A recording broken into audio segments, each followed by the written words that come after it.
So, if you're a manager working in a high pressure environment and sometimes feel exhausted and burnt out, but yet you still have to manage and engage the team, well, this is a podcast for you. Laura, good to see you again. You too. So, management, especially in the world of social care, really tough, really stressful. It must be really difficult when you get burnt out to still maintain the energy and the commitment and the enthusiasm, and everybody around you is still looking for you to be the usual sparkling, high-performing manager that you are. So, been in that situation? Oh yeah, many times, and I've worked with a lot of people that have been in that situation. It's all the responsibility that a manager has. Yeah. Say you've got residents, you've got staff, you've got commissioners, you've got regulators, you've got everybody demanding that bit of you, and you're trying to spin all these plates at the same time, and it's never easy, and it's such a challenge because those are the behaviours that actually made you into the manager that you are, because you can juggle those plates, you can do everything at the same time. Yeah. So it's just recognising that it's happening, and most managers don't. I supported a manager a few years ago who I could see what was happening to her.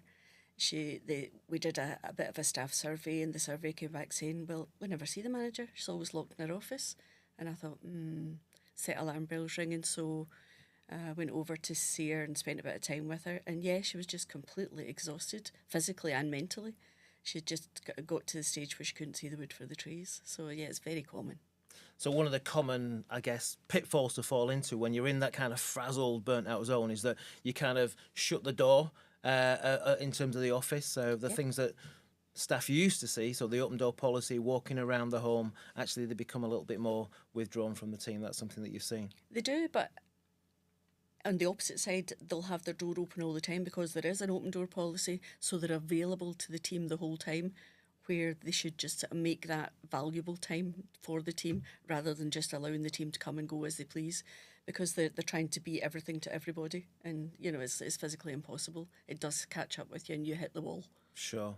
And I wonder how much kind of this is about kind of self-awareness, really. So I suspect many managers just kind of battle through, but actually at some point they've got to realise what's going on around them and just stop. So what about that kind of self-awareness piece? What have you seen there? A lot of the time they don't realise that they've become, it's a downward spiral. And they've started doing things. They thought, I need to do this is urgent, I need to get this done, I need to do this. Oh, and oh my God, I've got all this to do, and I've got that to do, and I've got this meeting, and they don't realise, and before they know it, they're wading through treacle. They really can't see a way out of it. And it's the aim is not to push through that exhaustion.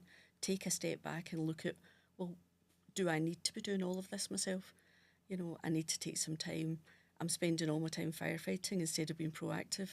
They just don't get out of that downward spiral. They become stuck in it.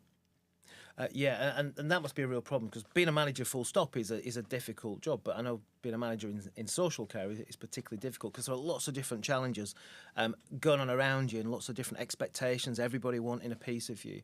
What kind of conversations might you have with the team then to kind of explain where you're at? Is that something you would do? Or? Yeah, I have done in the past, and I've encouraged managers that I've been supporting to do the same. Get their team together for their daily flash meeting or the daily huddle and say, look, you might not see quite as much of me, but I will make an effort. I will be out there, but please give me a bit of time. I've got A, B and C to do, and the managing director wants these reports by the end of the day. I will focus on important things. If something came up in the home that demanded my attention, then obviously I would go and do that. But I know they're under stress, but I'm also under pressure as well. And I feel that they feel the pain. They've got all the residents to support, they've got the families to deal with, they've got staff sickness, they're covering for colleagues, they're picking up extra shifts, so they're exhausted. But that I'm human too. It applies to me too. What they might not see is that I'm taking work home with me. I'm working till 11 o'clock at night, or I'm coming in at 7 in the morning to try and catch up before the phones start ringing, before the demands start. So I think it's letting them know that I'm not avoiding them, I'm not ignoring them. I'm still there if they need my help, but give me that bit of time and space. No, that bit you said there about I'm human too, I think that's really powerful. that really resonates with me, because we are all human. You know, we get the job title manager, we get the badge that says manager, and we think we have to know everything, we're infallible, and that's clearly not true, because we are all human, and maybe demonstrating that vulnerability, perhaps as a fellow human. I personally, I think that's a good thing, because people will see that we're not pretending to be something we aren't. We're just human. We're not superhuman. Of course You not. know, everybody makes mistakes. There isn't one person on the planet that hasn't made a mistake, and it's holding your hands up and saying, "No, look, I'm feeling a bit overwhelmed, but leave it with me. I will get there. I might need your help, but bear with me, and I'm still here for you." You know, don't always make sure that they know you are still there for them. Maybe not every hour of every day, but you are still there, and you'll make the time to come out and talk to the residents and do Yeah. things that help you de-stress. Going out and sitting with a resident for 5 minutes and having a chat completely de-stresses you and gives you that bit of time to look and think, this is what I need to be doing. I need to be making time for the team and for the residents, even if it is only 5 minutes here, there, throughout the day, so that you're not stuck with your head in a pile of paperwork or sitting in front of your laptop bashing out reports all day. It's trying to get that balance. Yeah. And if experienced managers, although they very definitely do get exhausted and burn out, they tend to recognise the signs. Someone who's fairly new into management might not see that, and before they know it, they're holding their hands up and they're saying, I can't do this anymore, and they're leaving. And you only have to look at all the posts on social media, the number of managers who have said, I can't do this anymore, I can't take the pressure. And it's a shame, because we're losing a lot of really experienced and qualified and good managers because of it. And I would imagine it's very easy to get isolated, isn't it? You're in that, especially if you're inexperienced or less experienced as a manager. Yeah, I can see why shutting the door and kind of trying to work your way through it might feel like the best way forward, but clearly isn't, is it? No, you need support. You need someone you can turn to and say, help. I need some help here. Yeah. You know, what can I do? What can I leave? Is there anything you can suggest that would help me get through this? Yeah. And you know, I've done that for other managers. I've talked them through how I've dealt with it in the past. So it's recognising the signs that you're struggling, you're firefighting, you're not actually being proactive anymore. Yeah. You know, you're focusing on urgent things rather than what's actually important.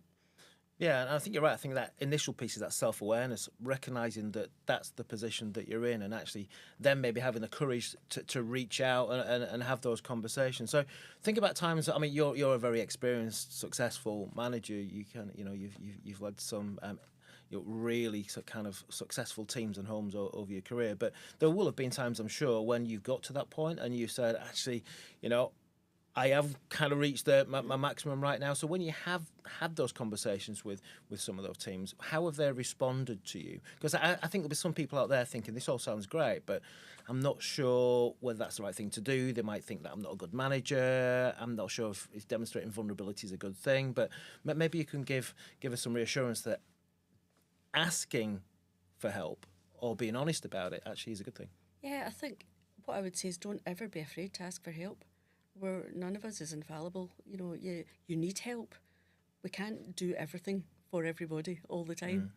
We have to ask for help, and that's where you recognise your limitations and your abilities. And when you do actually need a bit of support, you might not need someone to do something for you, but you might just need them to say, well, actually, if you kind of go about it that way, that might help.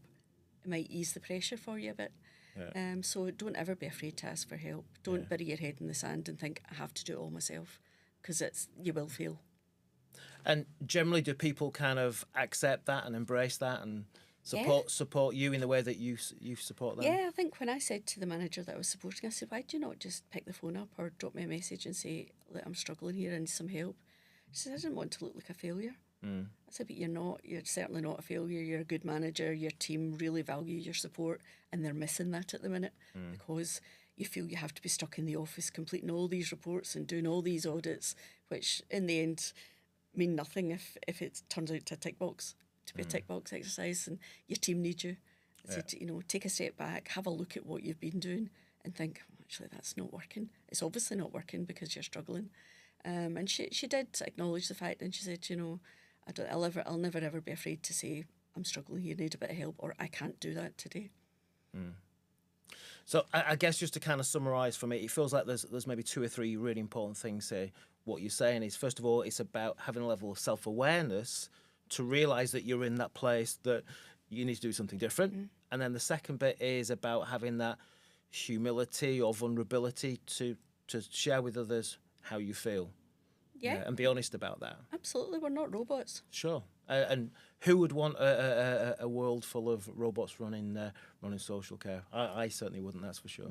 So recognise where you are, being self-aware, reaching out and having conversations with the people, and seeing that not as a risk, but actually a way to demonstrate vulnerability. And in many ways, I'm guessing it'll even kind of build trust with your team, won't it? They'll see you as a real person rather than some kind of robotic figure that just does things all the time. Yeah, definitely. Okay, brilliant. Thank you, Laura. That was really useful. Yeah, thank you very much.